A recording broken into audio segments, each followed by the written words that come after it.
Sentamos y vamos a buscar en nuestras Biblias el Evangelio de Juan, capítulo 4, versículos del 20 al 24. Juan 4, del 20 al 24. 4, del 20 al 24. Si alguien lo encuentra, lo puede leer en voz alta. Amén. La palabra de Dios se lee en el nombre del Padre, del Hijo y del Espíritu Santo.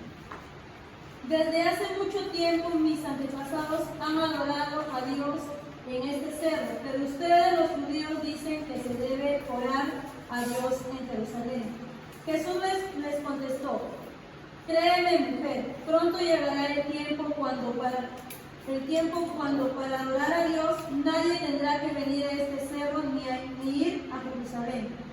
Ustedes los samaritanos no saben a quién adorar, pero nosotros los judíos sí sabemos a quién adoramos, porque el Salvador saldrá de los judíos. Dios es espíritu, y los que adoran, para que le adoren como se debe, tienen que ser guiados por el Espíritu. Se acerca el tiempo en que los adoradores adoren a Dios el Padre. Lo harán como se debe, guiados por el Espíritu, porque así es como el Padre quiere ser adorado, y ese tiempo ya ha llegado. Gracias, hermana Katy. Muy bien, estamos leyendo aquí un pasaje en el cual Jesús se encuentra ¿con quién? La mujer samaritana, ¿verdad? Estando ahí, se produce una conversación entre ellos, ¿no? Y Jesús le pide que le dé agua, luego le explica que le puede dar un agua, ¿no? Que no es una fuente eterna. Luego como que la mujer no está muy segura de quién es él. Él le dice sobre su vida, ¿verdad? Que Jesús le pregunta si es que tiene marido y ella dice que no. Y Jesús le dice: bien has dicho, porque el que tienes ahora no es el tuyo, pero has tenido varios. ¿No? La mujer se queda asombrada por lo que le está diciendo Jesús. Y viene esta conversación que acaba de leer nuestra hermana Katy, ¿no? La pregunta que le hace la mujer cuando ve que puede ser un profeta, ¿no? Parece que era un interrogante que ella tenía, ¿no? No sé si era la principal interrogante que cualquiera de nosotros hubiera tenido si tuviéramos la oportunidad de hablar con Jesús, pero eso fue lo que se le ocurrió a ella al percibir que podría estar ante un profeta. Y le dice: nuestros padres adoraron en este monte, y vosotros decís que Jerusalén es el lugar donde se debe adorar, ¿no? Acá había una diferencia porque ella era, ¿qué cosa? ¿De dónde? Los samaritanos, y estaban los otros, los judíos. ¿Por qué adoraban en distintos lugares los samaritanos y los judíos? Porque no podían juntar, bueno, sí, no se podían juntar, obviamente, pero ¿por qué? Mira, compré plumones y no los traje. Bueno, ya, ¿alguien sabe por qué? Los samaritanos eran, como, bueno, lo está diciendo el hermano Pablo, eran también descendientes de Abraham, ¿ya? Y habían sido también descendientes de las tribus, de los hijos de Jacob. Lo que sucedió fue que cuando Israel fue llevado cautivo, ¿verdad? ¿A dónde? A Babilonia. Se quedó un grupo en Israel, un grupo pequeño. Este grupo se mezcló con otros pueblos que estaban ahí, ¿ya? Cuando los israelitas que habían sido exiliados volvieron, no se juntaron con ellos, porque vieron que estos israelitas habían adquirido costumbres paganas, por decirlo de alguna manera, y comenzaron a menospreciarlo. Y además, como esa enemistad surge entre los que se quedaron y entre los que se fueron, tuvieron varios encuentros, como cuando se quiso construir el templo y los samaritanos no lo dejaban, ¿ya? Había un problema bastante fuerte entre ellos. Ahora, ¿pero por qué los judíos decían que se tenían que adorar en Jerusalén? No es que ellos se lo hubieran inventado, ¿no? Si buscamos Segunda de Crónicas 6:6, por favor, ¿quién lo puede encontrar? Segunda de Crónicas 6:6.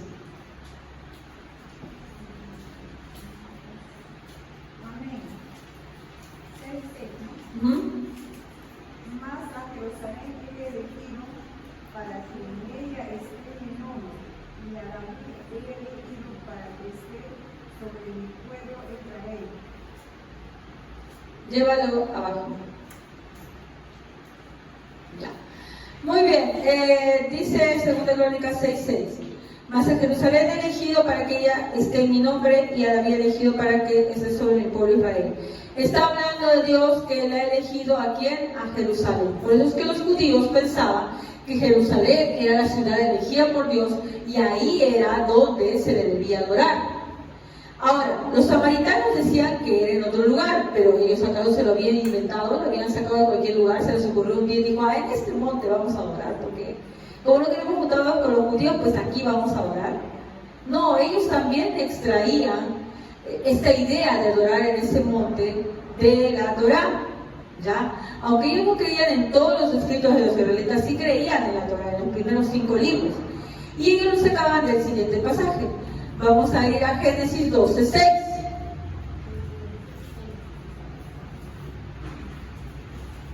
Amén. Y pasó Abraham por aquella tierra hasta el lugar de Siquem, hasta el encindo de Moré, y el cananeo estaba entonces en la tierra. Muy bien.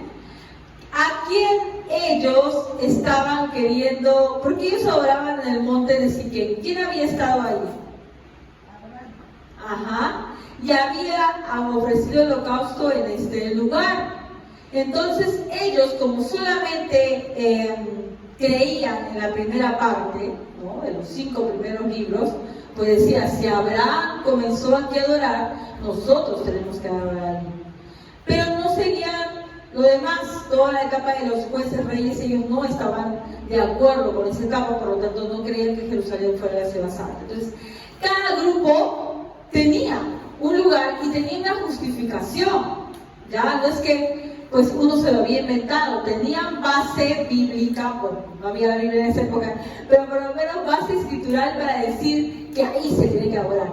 Y ahí venía la controversia, la disputa, no, se tiene que adorar ahí, no, en otro lugar. La verdad es que la Biblia sí decía que se tenía que adorar en un lugar específico del Antiguo Testamento, ¿ya? Vamos a ver Deuteronomio 12:1 hasta el 5. Amén. Estas son las normas y leyes que ustedes deben asegurarse de cumplir en la tierra que el Señor, el Dios de sus antepasados, les ha dado para que la posean. Obedézcanla todos los días de su vida sobre la tierra. Cuando conquisten la tierra, deberán destruir completamente los lugares donde la gente adoraba a sus dioses en las altas montañas y bajo todo árbol verde. Ustedes derrumbarán sus altares, romperán sus piedras memoriales, quemarán sus postes de Aserá y romperán en pedazos sus ídolos, para que sean borrados de ese lugar los nombres de los dioses falsos. Ustedes no adorarán al Señor su Dios de esa manera, sino irán al lugar que el Señor su Dios elija entre todas sus tribus, para establecer ahí su nombre como su casa, y puedan ir a adorarlo. Muy bien, aquí está hablando que va a escoger un lugar, ¿verdad? Ahora, cuando Jesús viene y conversa con la samaritana, Él le dice que ya no es ni en Siquem ni en Jerusalén. Viene la hora, y ahora dice, que los verdaderos adoradores adorarán en espíritu y en verdad. Entonces ya no está hablando de un lugar, sino de una condición, ¿verdad? Ahora, ¿por qué entonces Jesús contradeciría lo que había dicho Dios de que sí iba a haber un lugar determinado?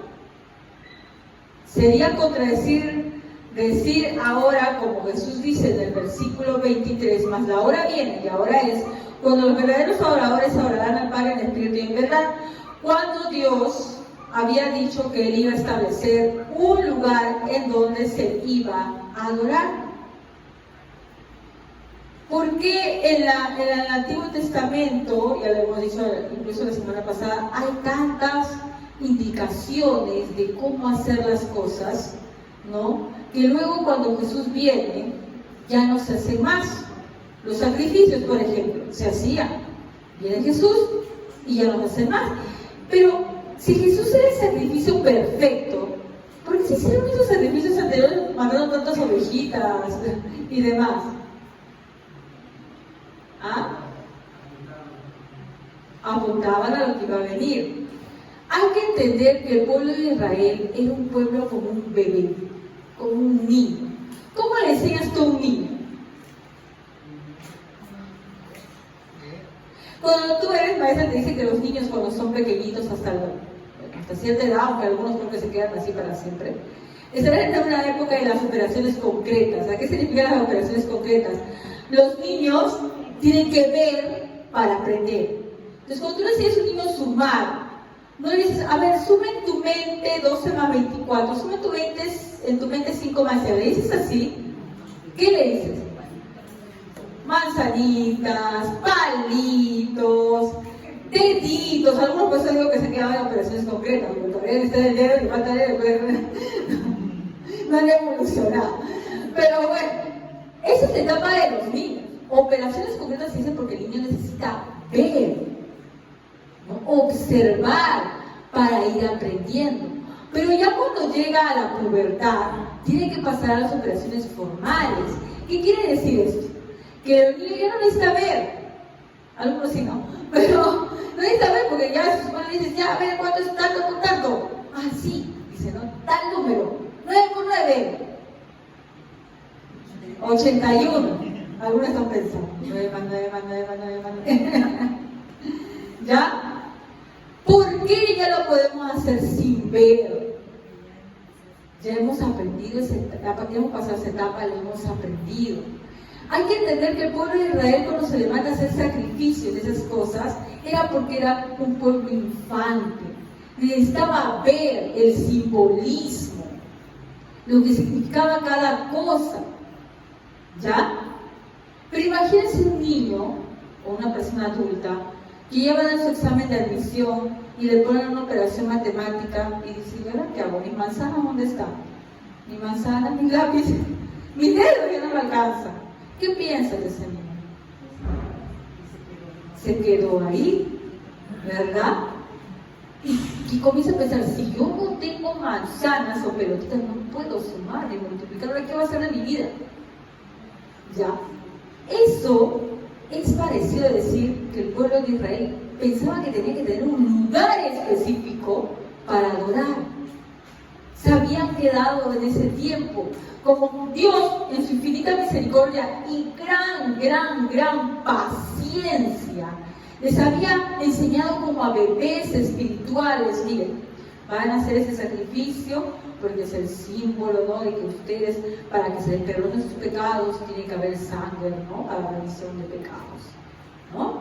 Van a orar en este lugar para que no se mezclen con todos los pueblos paganos, ¿no?, que han hecho un montón de sacrificios por todos lados. Les está enseñando como a niños, como a bebés, ¿ya? Pero cuando Jesús viene, Él dice, llega la hora, y ahora es que los adoradores tienen que adorar en espíritu y en verdad. Es como decir, ya, tienen que madurar, ya llegó el tiempo en el cual ya no pueden estar con manzanitas y deditos. Se tiene que adorar en espíritu y en verdad. Porque la ley, como nos dice Pablo, si no me equivoco, en Gálatas, vamos a ver Gálatas 3:24. Gálatas 3:24.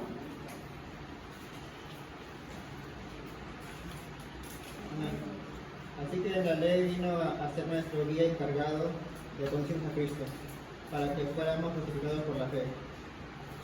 ¿Qué dice que es la ley? Una guía, ¿verdad?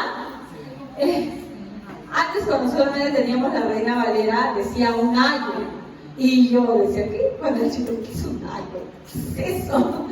¿Ya? Un ayo es una guía. Entonces todo lo que había pasado, todos los rituales del Antiguo Testamento, los sacrificios, las fiestas, todo era una guía, porque ellos eran bebés espirituales y necesitaban esa guía para poder entender. El problema es que el pueblo de Israel, y no solamente el pueblo de Israel, nosotros también, hermanos, a veces tomamos las guías y adoramos a la guía. Ahí les voy a explicar por qué. Ya, a ver, antes que me olvide, voy a poner aquí para los que están apuntando, ¿verdad? 3:24. ¿Ya? Entonces, el lugar donde adorar, la forma de adorar, el procedimiento, el rito, el incienso, era una guía. ¿Ya? Eso no quiere decir que entonces ahora podemos hablar como sea, no. Porque al adorar como sea, corremos el peligro de estar adorando otra cosa, de estar haciendo otra cosa. Y eso es ofensivo ante Dios. No está diciendo esto, sino que no es la adoración por la adoración, sino es la adoración a Dios.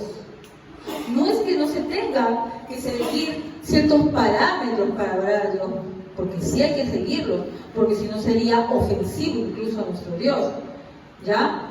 Sino más bien que tenemos que tener mucho cuidado de no estar adorando la adoración, ¿ya? Entonces, vamos a seguir, ¿ya? ¿Qué sucede? ¿Por qué hay todas estas indicaciones y toda esta controversia? Y Jesús les dice, mira, ya ahora es el momento que ustedes adoren en espíritu y en verdad. Porque todos los hombres tendemos a algo. ¿Qué cosa es? A la idolatría. Los hombres tendemos a la idolatría y nuestra adoración a veces no es, aunque no nos demos cuenta, no se está dirigiendo a Dios. Se está dirigiendo a otra cosa o incluso a nosotros mismos. ¿Ya? Vamos a buscar, hermanos, Éxodo 32:4. Éxodo 32:4. Voy a poner por acá. Aquí ya nada pinta, pero bueno.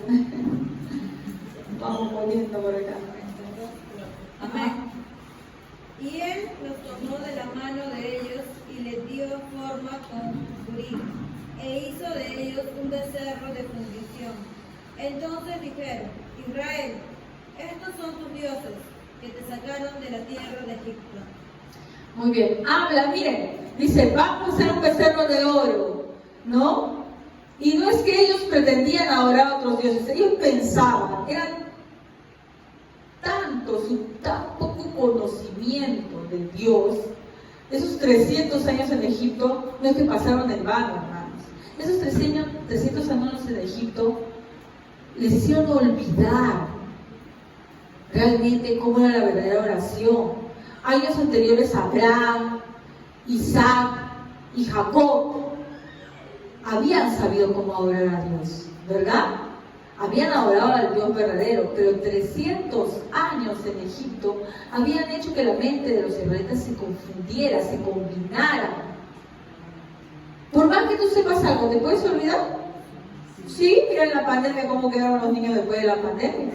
A unos hasta ni multiplicar se acordaban cuando volvieron a secundaria, chicos que ya no se acordaban cómo multiplicar. ¿Ya? Entonces, 300 años en Egipto habían corrompido totalmente la idea que ellos tenían para adorar a Dios. Sí lo hicieron. Entonces, cuando ellos hacen este estado, primero están preocupados porque Moisés no baja, ¿no? Dicen, no hay nada. Y estaban tan acostumbrados a ver, observar. Dicen, bueno, hay que hacernos un Dios. Y hacen este Dios y dice, estos son los dioses que nos sacaron de Egipto. Si ustedes se dan cuenta, su intención no es adorar a los dioses de Egipto. Estos son los dioses que nos sacaron de Egipto. Pensaban que estaban adorando a ese Dios, ¿verdad? Estaban tan corruptos que ya no sabían ni siquiera a quién adoraban. Entonces, algo en lo cual tenemos que tener mucho cuidado, hermanos, es justamente eso, ¿no? Que podemos creer que estamos adorando a Dios y estamos idolatrando, ¿no? Estamos en idolatría. Otro ejemplo de esto. Segunda de Reyes 18:4. ¿Qué nos dice Segunda de Reyes 18:4?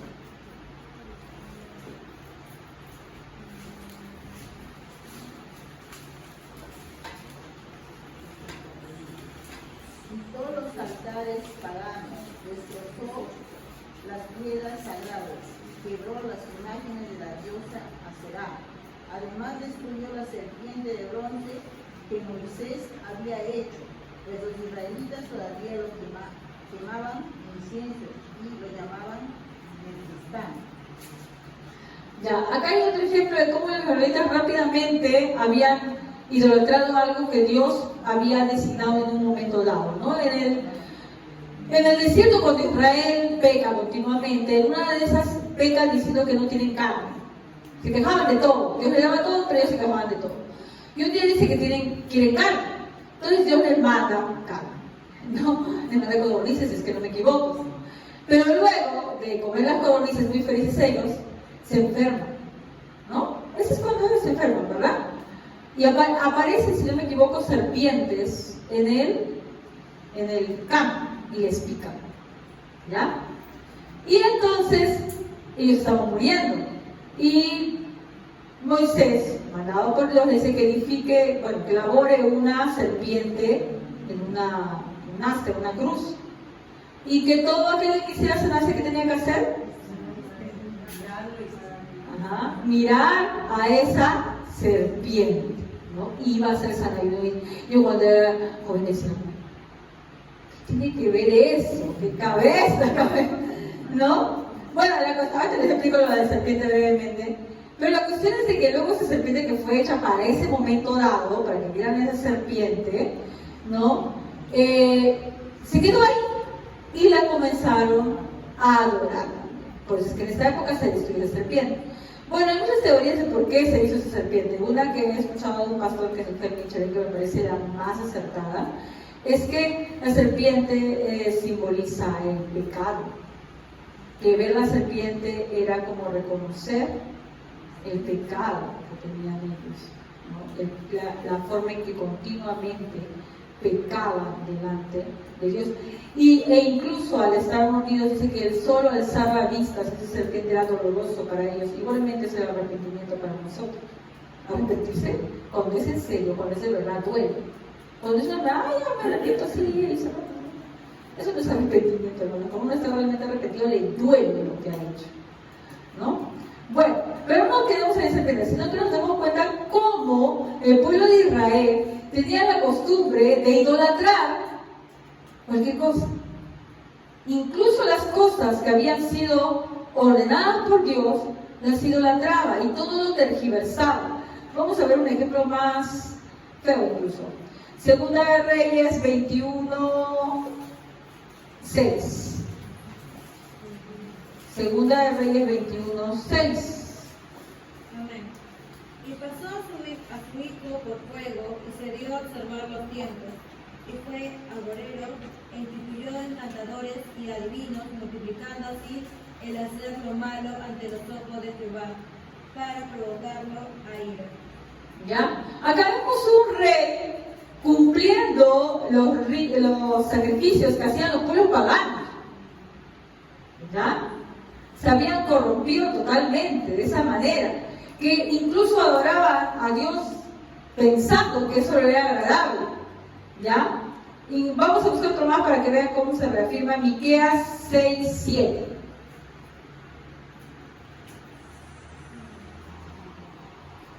Miqueas 6:7. Miqueas 6:7. ¿Qué nos dice Miqueas 6:7?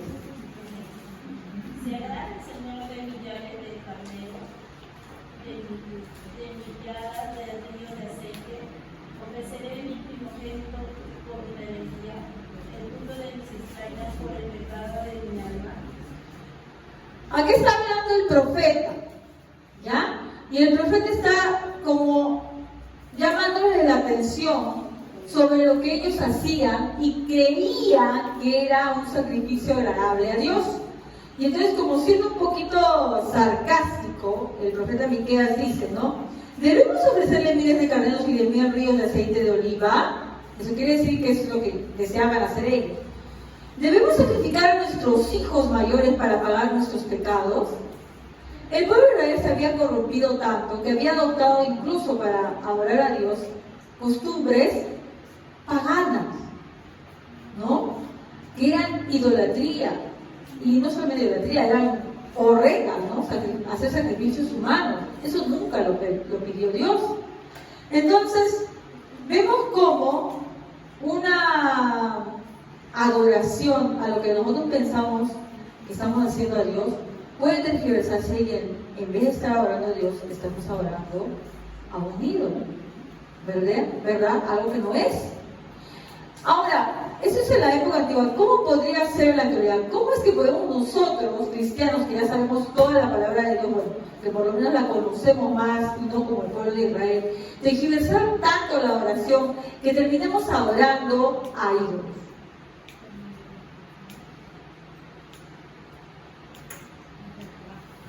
Sí, yo puedo estar en un culto cristiano evangélico y adorar ídolos, puedo hacerlo. La manera más habitual es cuando yo adoro a un Dios que no es.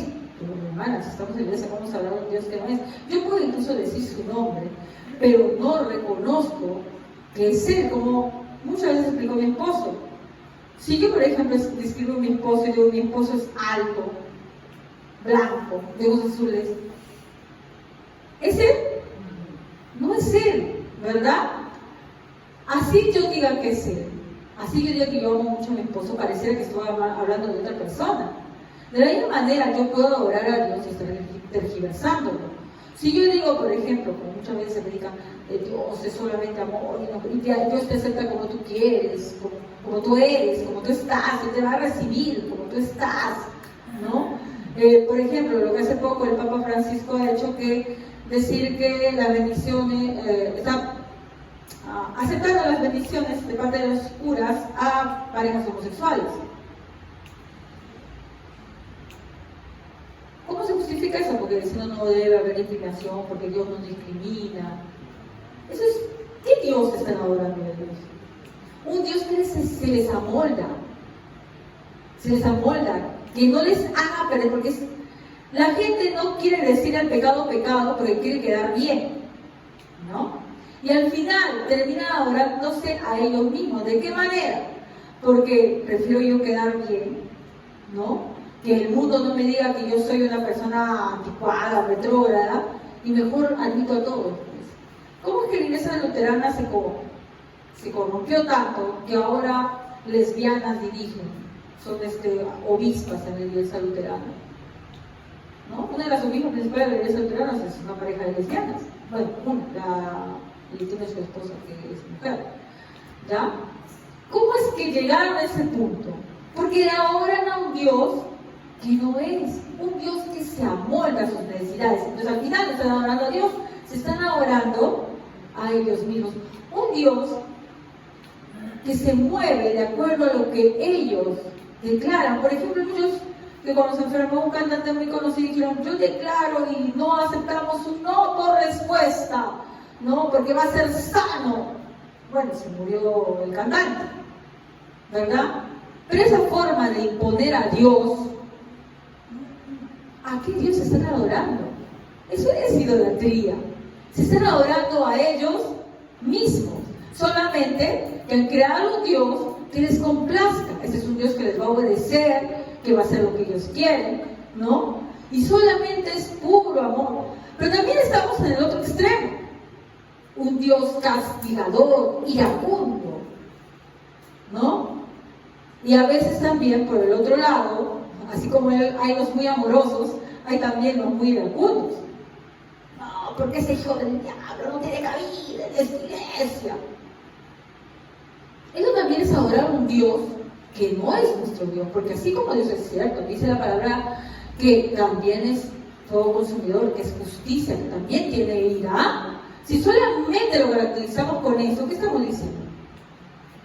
Estamos adorando también a un Dios que se le amolda, mientras que al otro se le amoldaba el amor, porque a él le hará para que acepte todo lo que él quiera, ¿no? Y para quedar bien con todo el mundo. La otra persona, que sabe, tiene un problema de ira y de rencor. Y quiere un Dios que sea tan rencoroso como él. Quiere un Dios que sea tan iracundo como él. Quiere un Dios que sea tan vengador, castigador como él. Cuando nosotros le quitamos algún atributo a Dios, no estamos adorando a Dios, nos estamos adorando a nosotros mismos. Si yo quiero un Dios que de cierta manera me guía mis pasos, y de cierta manera conduce mi vida, pero hay un momento en el cual yo tomo mis propias decisiones, no estamos tampoco adorar a un Dios verdadero. Porque la Biblia nos dice que Dios es soberano. Y todo lo que está bajo Él le pertenece. Le acata sus designios. Entonces, a veces, siendo que cantemos la canción más hermosa, o siento que se dé la palabra y que sea muy amena y muy entendible, puede ser que no sea agradable a Dios. ¿Por qué? Porque no estoy hablando de Él, sino de lo que yo quiero, de lo que a mí me agrada, de lo que yo pienso que es justo. Y muchas veces, hermanos, incluso los que estamos aquí hemos incurrido en eso. Alguna vez, porque somos humanos, lamentablemente, ¿no? Nuestro pecado está delante de nosotros. A veces hablamos, ¿cuándo no? A veces con un predicado o alguna cosa has dicho a algún hermano, y dices, como que tú le dices como este hermano hecho algo malo, le voy a decir, mira, la palabra se me quedó justo para él, porque ¿a qué Dios estás adorando a él? No estás adorando al Dios verdadero, estás adorando a ti mismo. Porque tú quieres que Dios sea como tú. Como en ese momento tú sientes cólera porque tal hermano ha hecho tal cosa, entonces Dios en ese momento es castigador, ¿verdad? Entonces, como mi esposo también de este predicador muy antiguo, que decía que nuestro corazón es una fábrica de ídolos. Por eso es necesario continuamente humillarnos ante el Señor, para que Él nos perdone nuestro depravado corazón, cómo tergiversa lo que es Él y cómo transforma una adoración que debería ser agradable en una adoración idolátrica. Otra forma errada sería, así hemos puesto la idolatría, el ritualismo. Se siguen ciertos ritos y se piensa que eso agrada a Dios. Vamos a ver, lo vimos la semana pasada, Marcos 2:18. A ver quién me puede ayudar.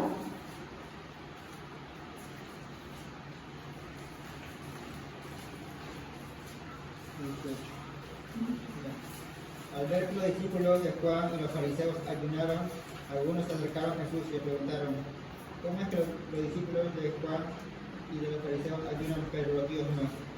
Ya. Acá, por si acaso, como dijimos la semana pasada, no es que estuviera mal ayunar, es cómo lo tomaban ellos el ayuno. Les explicaba que los fariseos habían hecho esto un ritual, ¿no? Dios en el Antiguo Testamento establece un ayuno de una vez al año.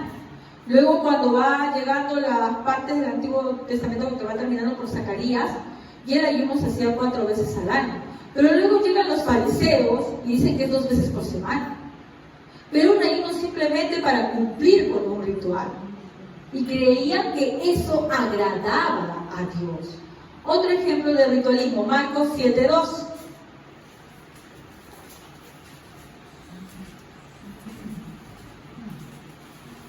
¿Qué nos dice Marcos 7:2? Amén. Notaron que algunos de los discípulos no seguían el ritual instituido de lavarse las manos antes de comer. ¿Qué ritual? Miren, como les decía la primera vez, no es porque se lavan la mano porque era muy limpio. No seguían el ritual judío de lavarse las manos antes de comer. Era un ritual de purificación. Y eso los hacía más agradables a Dios, ¿no? No porque supieran, porque en esa época todavía no sabían lo de las bacterias y todas las enfermedades que pueden prevenir lavando sus manos, sino simplemente porque era una forma de sentirse más puros que los demás.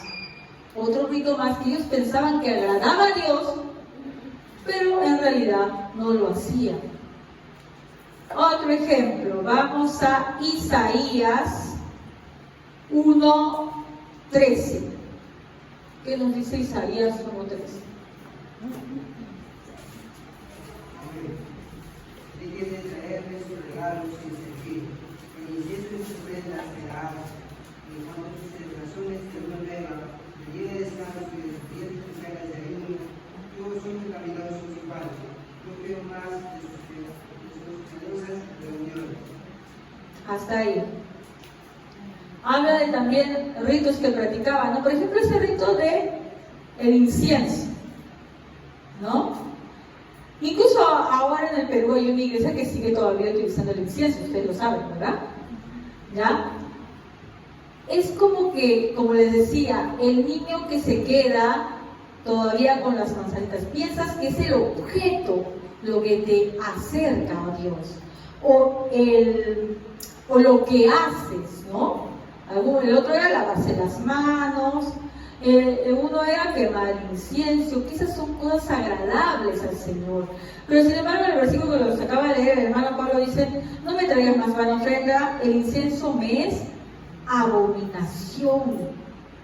Y todavía en el 14 se va con dice: vuestras lunas nuevas y vuestras fiestas solemnes las tiene aborrecidas mi alma, me son gravosas, cansado estoy de soportarlas, porque son ritos, nada más, ritos que se repiten simplemente por costumbre, sin sentido, y que la gente piensa que agrada a Dios.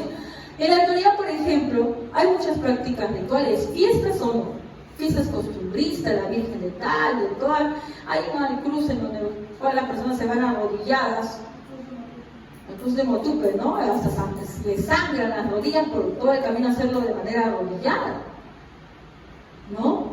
Y otras prácticas más. Y esas cosas son ritos que la gente piensa que es agradable a Dios, pero aquí no van a hacer, y que el pueblo de Israel también lo hacía. Pero ¿qué dice Dios? Estoy harto, estoy cansado, me son abominación, ¿no?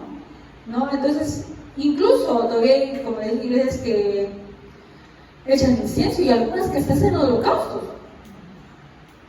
¿no? Cuando eso, como dijimos hace un momento, solamente era un simbolismo que ayudaba a los israelitas a ver lo que iba a venir realmente, que era el sacrificio perfecto, que era el de nuestro Señor Jesucristo. Incluso, por ejemplo, los pasos que a veces se hacen en la misa. No digo toda la misa, porque incluso en una misa pues también hay palabra, porque yo he ido a misas, pues el padre también habla palabra. Sea que lo haga de una manera incorrecta o no en cuanto a todo lo que es el rito, sí hay palabra que se lee en la Biblia, pero tiene una serie de pasos, ¿no? Y ciertas palabras que se tienen que repetir. No sé si ustedes seguramente han acudido alguna vez, es palabra de Dios, y repite la persona una y otra vez. Yo no digo que uno por ahí pueda realmente tener algún sentido y diga, bueno, sí, yo entiendo que es palabra del Señor, pero la gran mayoría lo repite como el oro. Porque yo he visto a mis estudiantes que están ahí, hasta están en otra cosa, y ellos repiten, nada más. Eso es un ritual, una costumbre que se repite, pero que no tiene mayor sentido. Ahora, estamos hablando de lo que es la Iglesia Católica, lo que hacen las ritos, pero nosotros que también podemos caer en el ritualismo. Sí. Hace poco les mandaba a ustedes una hoja por WhatsApp de cómo es cómo debería ser la dirección. Eso no está mal, son indicaciones, ¿no? De que, ¿para qué? Para que se tome en serio la oración, para que no solamente cantemos por cantar, sino entendamos lo que estamos cantando, que lo veamos a la luz de la palabra. Eso es necesario, sí. Porque si yo solamente salgo y canto y no entiendo lo que yo estoy cantando, si yo termino, por ejemplo, como a veces venimos aquí, no me ha pasado a mí también, que a veces salgo y yo no me acuerdo ni siquiera que estaban hablando, y se habló. ¿En qué estaba? ¿En un culto o en un rito? En un rito. En un rito. He seguido el paso, pero no me acuerdo ni qué cantamos, ni cuál fue la lectura, ni cuál fue el tema. ¿Por qué? Porque nunca llegó a mi corazón. Entonces, no solamente los ritos son propios de los judíos, o de los católicos, o de los israelitas, del nuevo pacto. Nosotros también podemos caer en el ritualismo cuando venimos más en cuerpo, pero no en alma. Cuando salimos de acá, tal y como ingresamos. Llegamos molestos y nos vamos molestos. Por ejemplo, yo no puedo entender que alguien llegue a la iglesia molesto y se vaya molesto. No entró nada. Ese día que estuvo en la iglesia es un rito total y desagradable a Dios. Porque yo entiendo que en el mundo nos pasan muchas cosas, ¿verdad? A veces nos agravian, o a veces nos sentimos discutiendo con nuestra pareja. Nos ha pasado, yo también he venido a veces discutiendo con mi esposo, ¿no? O con nuestros hijos, justo les hemos llamado la atención, ¿sí o no? O venimos tristes porque nos enteramos de algo preocupante. Si tú sales igual, como si en la puerta te esperara y recogieras de nuevo tu cólera, recogieras de nuevo tu tristeza, has estado en un rito, no has estado en la iglesia. Has hecho las cosas por hacer, como un mono que repite, nada más. Es más, a uno ni siquiera tiene la delicadeza de dejarlo afuera, se lo clava en pared. ¿A qué me refiero? Que se lo clava en pared, porque están acá adentro y siguen macerando la cólera, siguen macerando la tristeza. Tú no estás aquí, cuando solamente está tu cuerpo, pero tu mente está en otro lugar.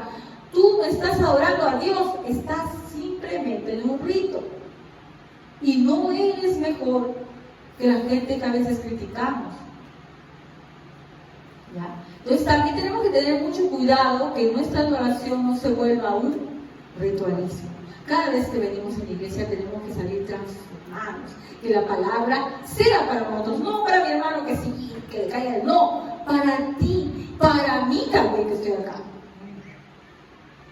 Por eso es que debemos haberse predicado, por eso es que las indicaciones que se le mandó, que las canciones, ay, ahora tienen que investigar cada canción, ¿de dónde salió? ¿Por qué? Para que sepas cómo le estás adorando a Dios, qué le estás diciendo.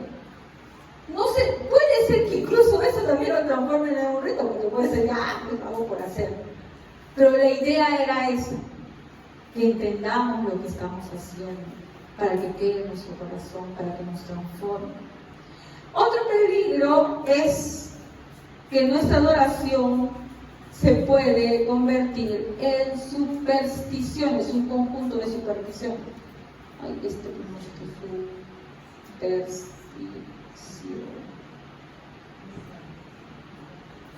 superstición, ¿ya? Vamos a 1 Samuel 4:3. 1 Samuel 4:3.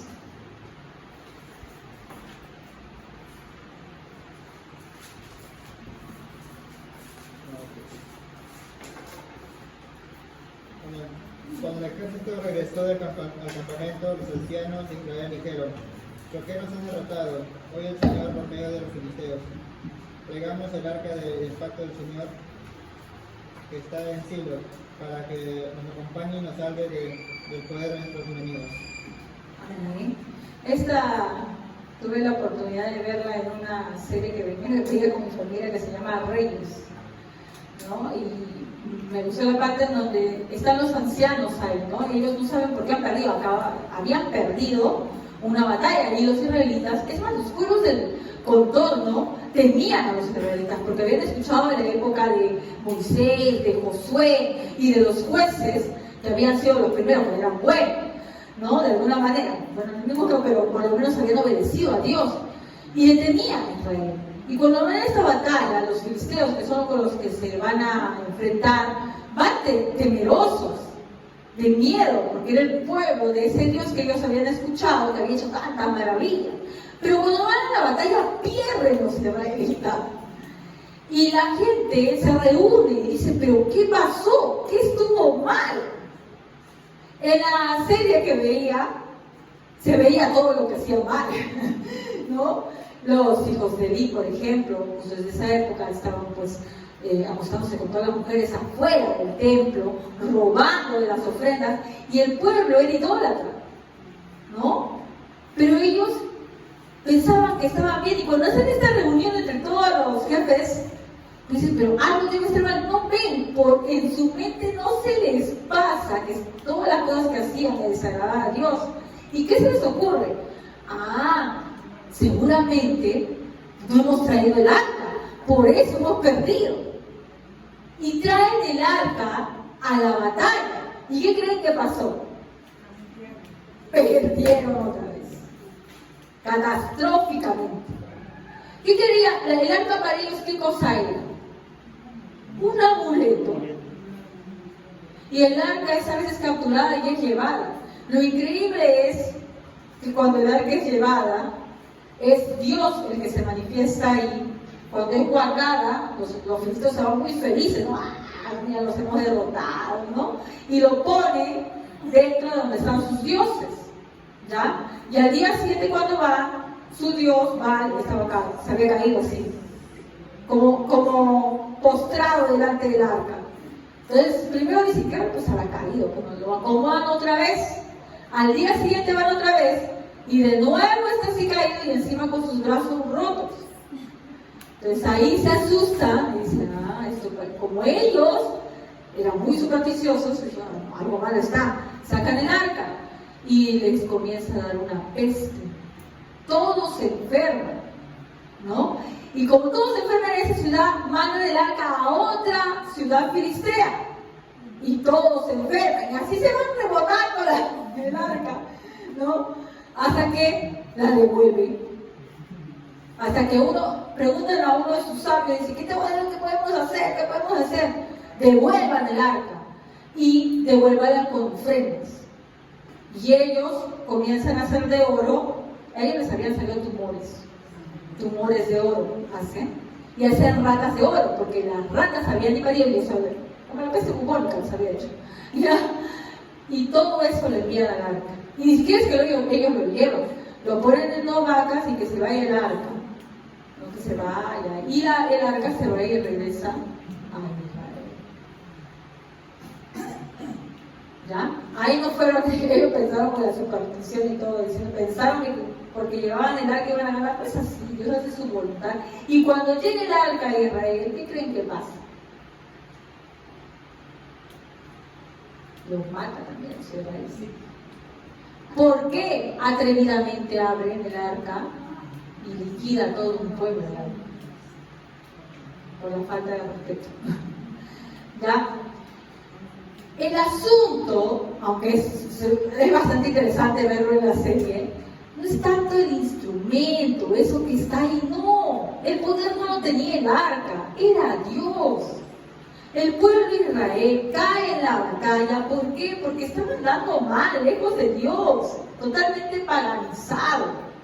Incluso cuando se regresa el arca, también tienen una falta de respeto, porque sin ni reverencia Dios tenía, ¿no?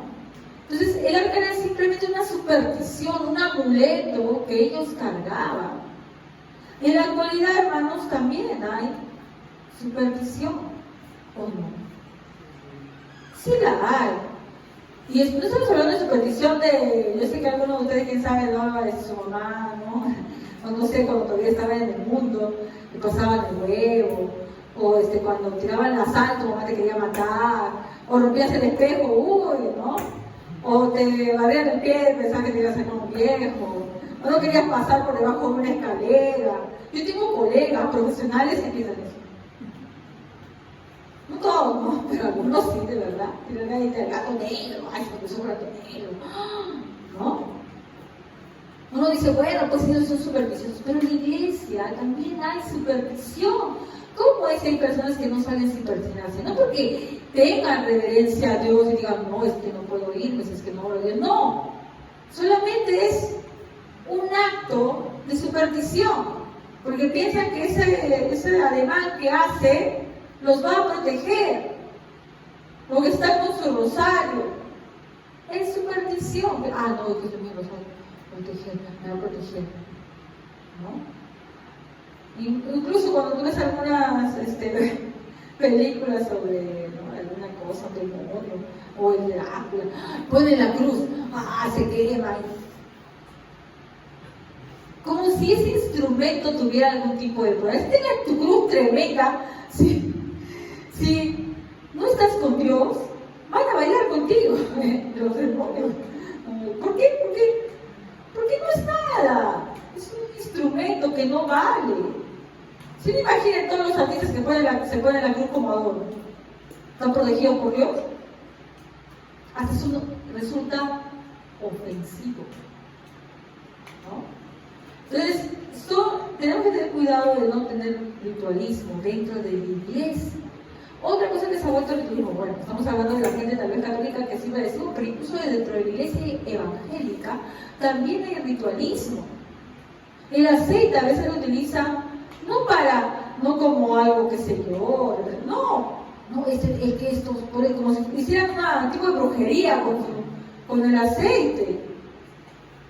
O cuando dicen la sangre de Cristo tiene poder, como si fuera, ¿no? Que yo digo esas palabras mágicas y ya con eso se dan cuando el significado de lo que dice la Biblia habla de la sangre de Cristo, no tiene que ver con eso, sino con la conversión que tenemos gracias al sacrificio de nuestro Señor Jesucristo.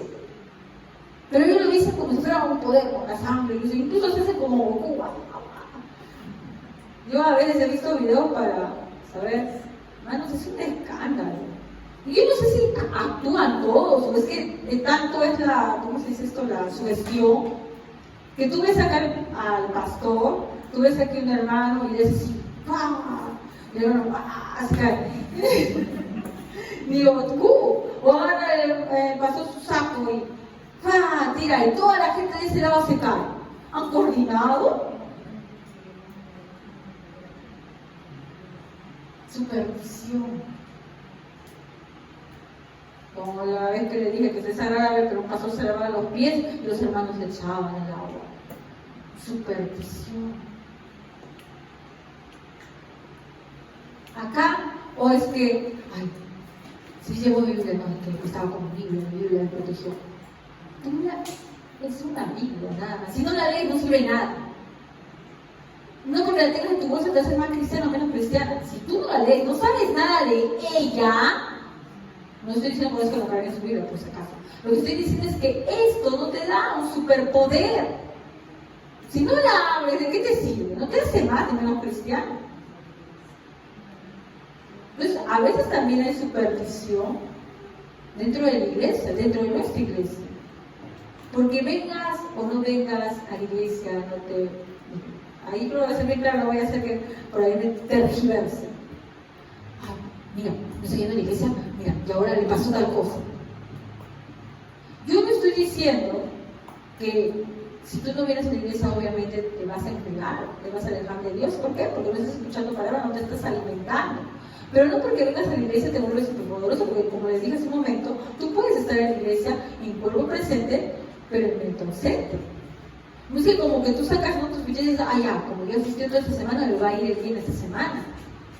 Porque eso es súper... ¿Se dan cuenta cómo todo lo que es bueno lo podemos transformar en malo? ¿Por qué? Porque somos pecadores.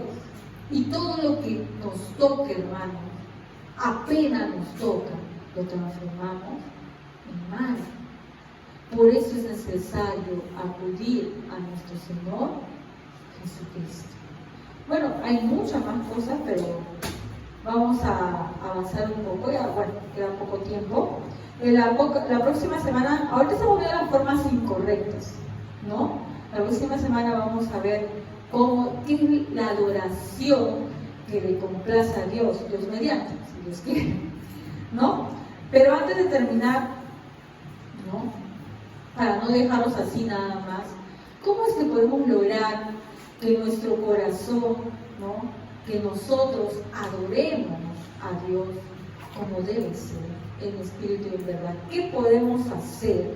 Tenemos que pedir a aquel que es dueño de todo. O sea, para adorarlo necesitamos de Él. Santiago 1:17. ¿Qué dice Santiago 1:17? Amén. Todo lo bueno que hemos recibido, todo don perfecto que viene de arriba es de Dios, del Padre Creador de los astros del cielo, en quien nunca hay cambio ni sombra. Amén, ¿no?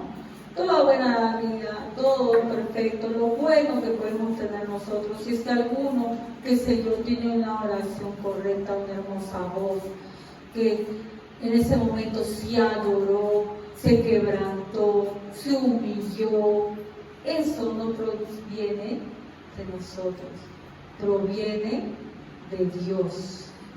Un versículo más, segundo de Tesalonicenses 3. 5. Ese es la que citó mi esposo el día miércoles y la verdad que lo apunté porque me gustó mucho. Segunda de Tesalonicenses 3:5. Amén. Deseamos que el Señor Jesús nos ayude a amar a los demás, así como Dios ama a todos, y que les dé su fortaleza para resistir en medio de su sufrimiento. Amén. La versión dice que el Señor lleve sus corazones a amar. El amor que podemos sentir incluso proviene de Dios. Cuando nosotros, hermanos, estamos orando aquí, ya sea pues cantando, dando la lectura, predicando, tenemos que hacerlo por amor a Dios, ¿verdad? Y como le dije, muchas veces nuestro corazón, como es humano y pecaminoso, pues no hace la cosa de la forma correcta. ¿A quién tenemos que pedirle? A Dios. Es increíble que Él nos tiene que dar, ¿no?, lo que nosotros necesitamos para adorarlo. Es que hay que ver que la oración, hermanos, es la retribución, por decirlo de alguna manera, de lo que Dios nos da. Dios nos dio aliento de vida, hermanos. Y por eso la Biblia también dice, todo lo que respira, alabe a Dios. Él nos dio, ¿quién nos dio la vida? Dios. Cuando en Génesis dice que sopló aliento de vida sobre el hombre, y nosotros por nuestra oración simplemente estamos devolviendo eso. Es un ciclo. Él nos da, nosotros le devolvemos aliento de vida.